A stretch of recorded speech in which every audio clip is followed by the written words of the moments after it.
Donald Trump throws a huge fit during his time on the witness stand in New York. New polling data suggests Joe Biden is going to lose the next election big time. Former President Barack Obama says he doesn't want anyone else in the White House except for Joe Biden, and Volodymyr Zelensky of Ukraine invites Donald Trump to come and visit Ukraine. Thank you so much for liking and sharing these videos. It really helps me out. So thank you so much. Also, make sure to check out my interview from earlier today with filmmaker Dinesh D'Souza. He goes through the 7 ways that the Biden White House is screwing over conservative Americans, and it's super insightful. All right, now, the New York Times has just dropped a bombshell of news on President Joe Biden. The Times released a new poll which shows Donald Trump is leading in 5 key swing states. These are states that Biden won in 2020. So he's performing super poorly with these newly won supporters. Trump is leading by 4 to 11 points in Nevada, Arizona, Georgia, Michigan, and in Pennsylvania. Now, in response to this new data, an influx of Democrat leaders are now demanding, begging Joe Biden, please step down. You're doing terribly in the polling. You're doing worse than Jimmy Carter. Please get out of the White House. You are not going to beat Donald Trump. These are the messages that Biden is now getting every single day. Now, despite the new wave of unloyalty towards Joe Biden, former President Barack Obama is standing by Joe Biden's side.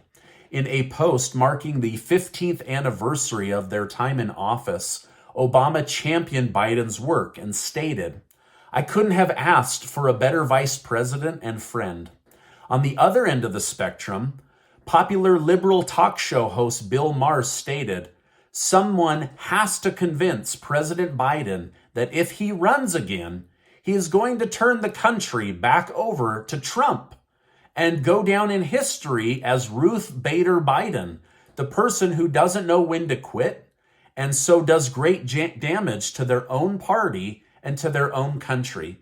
Now, I'd like to know in the comments down below, do you think Biden will continue his run for president, or is there going to be enough pressure from predominant Democrats for him to look for an exit strategy and bow down? Let me know your thoughts down below. Also, why is Barack Obama so concerned about only having Joe Biden in the White House? I don't know. There's something suspicious about that. Now, as this reality sets in around the world, Ukrainian President Volodymyr Zelensky just invited former President Donald Trump to Ukraine for the first time ever. In response to his claim that he could end the war in 24 hours, Zelensky states, "I need 24 minutes, no more, 24 minutes to explain to President Trump that he can't manage this war. He can't bring peace because of Putin. If you are not ready to give your independence, he can't manage it." So he's basically saying, let me show you how bad it is, and even you cannot get Putin to back down. Now, I know that Donald Trump in the past has said, this war would never have happened if I was president. No one can really know that, but there are people that believe that. But the question is now, if he were the new president, could he actually end this war? Would he be able to convince Putin or offer the right carrot or convince Zelensky to go a different way, organize new trade partnership agreements? I know this, Trump would approach this situation different. Even Robert F. Kennedy Jr. has said that he would approach this different, right? So the two people running against Biden have both said, if we get into office, we're coming at this Russia-Ukraine war completely different. So let me know your thoughts down below. Now, in an effort to keep Western aid coming by adding value to their allies, Ukraine's Minister for Strategic Industries has stated their mission is to establish Ukraine as the arsenal hub of the free world. Here's what he means. He says, we are focused on producing all types of weapons and ammunition. And we show that we can test it on the battlefield and make it better during the war. This is something we can contribute to the free world because, as you see, the defense industry is becoming more and more important globally.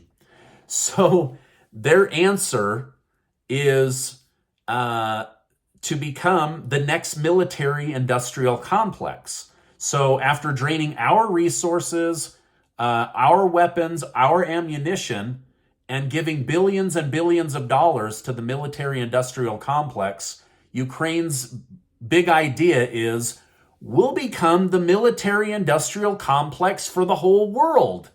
Now, I don't know whether this is a good idea or not, but hey, we can test it on the battlefield in real time. Hello, you're losing thousands and thousands of humans in order to test these weapons. It's crazy. I wish them luck, but I don't know if it's the best idea. Former President Donald Trump's frustration has reached new heights as he continues to juggle his seemingly endless legal issues. According to new reports, Trump just lashed out at the judge in his civil fraud case in New York after he took the stand to testify on his own behalf. The spectacle put on by Trump was reportedly lauded as a political rally by the judge, who asked him to be quiet and asked his legal counsel to control him and shut him up. Now, after the trial, Trump stated, "This is a very unfair trial, very, very unfair, and I hope the public is watching." Now, speaking of televised Trump trials, Jack Smith, the special prosecutor, is now desperately trying to ensure Trump's January 6th Washington, D.C. trial and the classified documents trial that was supposed to move forward in Florida is never seen on TV. They don't want the people sympathizing with Trump. They don't want people seeing how Trump has been treated. At first, they hoped that this would squash Trump and embarrass him and shame him. But as more and more people watch the trial, they are rooting for Donald Trump.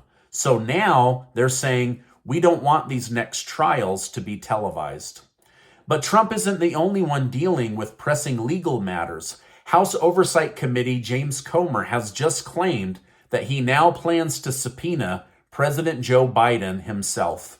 Comer stated, "This wasn't just some drug addict doing concoctions and making wild transactions. This was very organized. And the reason they did these complicated transactions was to disguise the source of the revenue and to deceive the IRS so that they could avoid taxes." Comer clarifies that they hid payments by classifying them as loans because you cannot tax a loan. So basically he's saying, whether these guys got money from foreign entities or not, whether there was a pay-to-pay scheme or not, one thing is for sure, these guys illegally avoided taxes, and tax evasion is illegal. Now, over in Israel, the Israeli military has claimed that it has the city of Gaza surrounded and has warned citizens to evacuate immediately. According to Rear Admiral Daniel Hagari, the Gaza Strip has been divided into two separate territories. In regard to the purpose of separation, Lieutenant Colonel Jonathan Conrakis appeared on CNN and explained that the north will become a combat zone and the south will be to protect innocent people from damage. Now, despite the clear intention from Israel to protect citizens in Gaza, they do continue to be killed during this war. In an effort to set the record straight, they pointed out that the terrorist group Hamas is at fault for the increasing death of innocent Palestinians.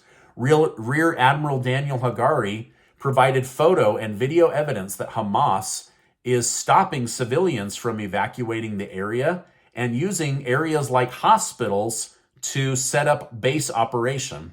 To date, Hagari has dropped more than 1.5 million flyers warning people to get out and sent 200,000 phone calls telling people, move to the south immediately. In my opinion, this is just a very, very difficult situation. On the one hand, innocent people are dying. On the other hand, Hamas is using people, and Israel's goal is to wipe out Hamas. So it's just a really ugly situation. Unfortunately, the White House has continued to struggle to ease tensions despite the claims of innocence by Israel. Over the weekend, some extreme pro-Palestinian supporters stormed the gates and vandalized the White House. They mocked Joe Biden, calling him Genocide Joe, while showcasing posters of him as a clown. The irony here is these are the very people that voted for Joe Biden.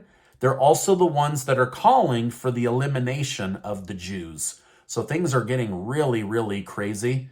And this is not the America that I thought I lived in. It's just been wild to watch.